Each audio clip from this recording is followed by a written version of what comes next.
Je vous salue tous dans le nom de notre Seigneur et Sauveur Jésus-Christ. Nous allons parler d'un sujet capital, chers frères et sœurs. Quelle est la différence entre la prière et l'élévation du cœur? Pourquoi, chers frères et sœurs? Parce que ces deux sujets aujourd'hui minent certains membres du corps du Christ. Pourquoi? Parce que aujourd'hui nous savons que beaucoup de gens savent que la chose la plus importante, c'est il faut prier, la prière est importante, il faut, même les nouveaux convertis, on leur dit que la chose la plus importante, c'est de prier, il faut beaucoup prier, mais chers frères et sœurs, il y a vraiment une erreur. Pourquoi? Parce que la chose que nous devons d'abord faire, c'est écouter la parole de notre Sauveur et la mettre en pratique. Et pour introduire cette parole, nous allons lire dans Luc chapitre 6. Et dans Luc chapitre 6, nous lisons à partir du verset 47 et à 48, le Seigneur Jésus dit: tout homme qui vient à moi et entend mes paroles et les met en pratique, je vous montrerai à qui il est semblable. Pourquoi? Parce que le Seigneur, notre Sauveur, ne dit pas que tout homme ou toute femme qui vient à moi et qui entend mes paroles, il ne dit pas que celles et ceux qui le suivent et qui entendent ces paroles, il est en train de dire qu'il y a vraiment une erreur. Pourquoi? Parce que beaucoup de gens aujourd'hui ne savent pas qu'il faut d'abord recevoir la parole de Dieu et il faut la mettre en pratique. Et ce n'est pas ce que beaucoup de gens font. Certaines personnes ne savent pas, mais ils ou elles, on leur dit que la chose que Dieu attend, c'est de beaucoup prier, il faut beaucoup prier. Et voilà pourquoi aujourd'hui, une grande partie de l'Église vit l'échec spirituel.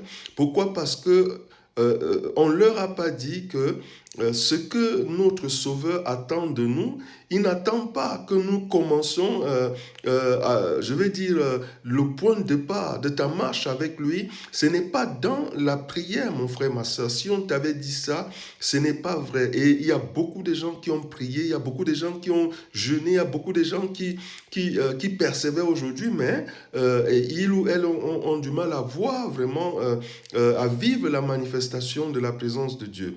Pourquoi? Parce que, chers frères et sœurs, nous avons une partie en nous, cette partie de notre être qui, dans le monde, était occupée par l'ennemi. L'ennemi avait déjà fait son siège dans cette partie-là. C'est notre cœur, chers frères et sœurs.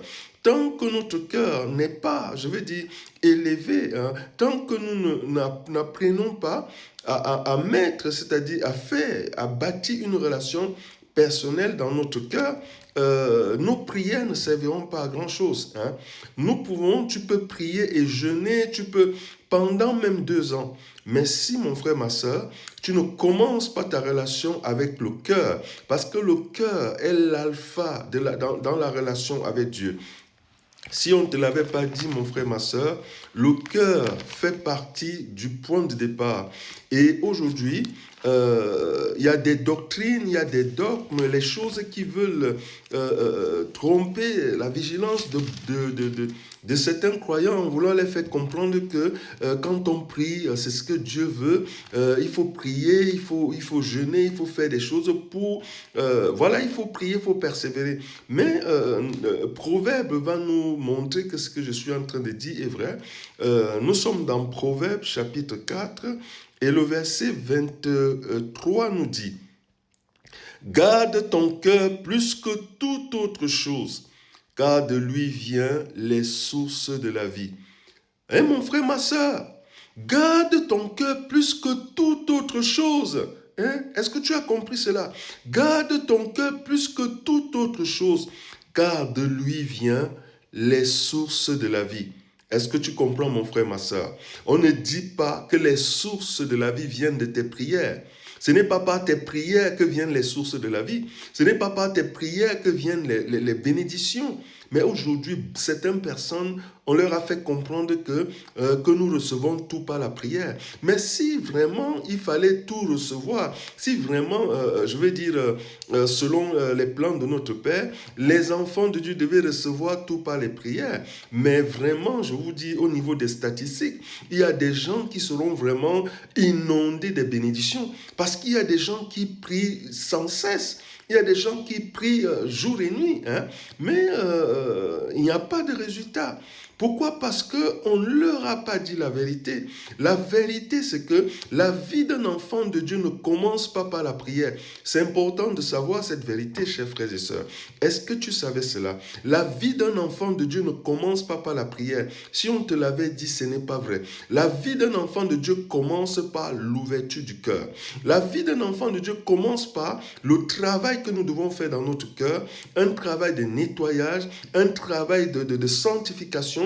Parce que mon frère, ma soeur, si ton cœur n'est pas nettoyé, si ton cœur n'est pas sanctifié, si tu n'élèves pas ton cœur, si tu ne gardes pas ton cœur, plus que toute autre chose, alors, mon frère, ma soeur, les prières que tu feras après ne serviront pas à grand-chose. Pourquoi? Parce que ton point de départ, je veux dire, dans ta marche avec le Christ, c'est d'abord ton cœur. Et voilà pourquoi Proverbe dit, garde ton cœur plus que toute autre chose, car de lui viennent les sources de la vie. Mon frère, ma soeur, il y a des gens qui prient, chers frères et sœurs, qui dans leur prière, l'ennemi, même l'ennemi parvient à agir dans leur vie. Hein. Il y a des gens qui jeûnent et l'ennemi, ça ne chasse pas. Mon frère, c'est important que tu comprennes cela, ma soeur. La prière ne chasse pas l'ennemi. La prière ne chasse pas les mauvaises choses. Hein. Parce que nous, ceux qui connaissent l'histoire de notre Sauveur, la Bible dit qu'après avoir jeûné 40 jours et 40 nuits, c'est là où l'ennemi est venu. Hein. Donc quand vous priez, hein, et vous priez sans cesse, sans d'abord consacrer votre cœur à Dieu, mais vous mettez vous-même en danger. Pourquoi? Pourquoi? Parce que, comme je l'ai dit dans plusieurs des messages que j'ai faits, que la prière ne protège pas, mais c'est la présence du Saint-Esprit hein, en nous qui nous protège. Et si toi, tu n'as pas fait ce travail, tu n'as pas montré à Dieu que voilà, que tu veux qu'il habite en toi et qu'il prenne, je veux dire, la première place dans ton cœur, alors mon frère, ma soeur, ça veut dire que tu t'exposes et ça veut dire que tu ne, voilà, tu t'exposes donc. Et c'est ce que le Saint-Esprit veut dire à ses enfants. Le Saint-Esprit veut te dire, mon enfant, tu cherches ma présence, mais comprends que ma présence, elle commence dans le cœur. Elle commence dans le cœur. Et voilà pourquoi, quand nous lisons dans Corinthiens nous confirme cette parole que la présence de Dieu, elle commence dans le cœur. Et nous sommes dans 1 Corinthiens chapitre 16, non 1 Corinthiens chapitre 3 autant pour moi, et le verset 16 dit, « Ne savez-vous pas que vous êtes le temple de Dieu et que l'Esprit de Dieu habite en vous? Si quelqu'un détruit le temple de Dieu, Dieu le détruira, car le temple de Dieu est saint et c'est ce que vous êtes. » Ici, quand on parle du temple, on ne parle pas de ton corps, mon frère, ma soeur. Le temple de Dieu, c'est ton cœur. Hein? Ne savez-vous pas que vous êtes, est-ce que tu sais, mon frère, ma soeur, que ton cœur est le temple de Dieu? Hein? Ton cœur est l'autel de Dieu.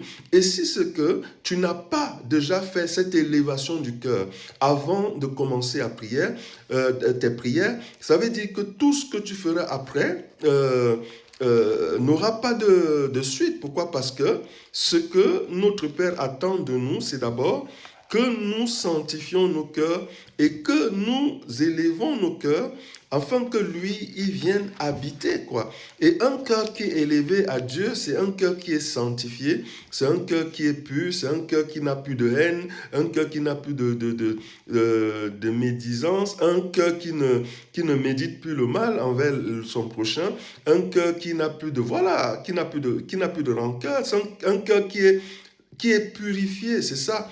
Et c'est important, mon frère, ma soeur.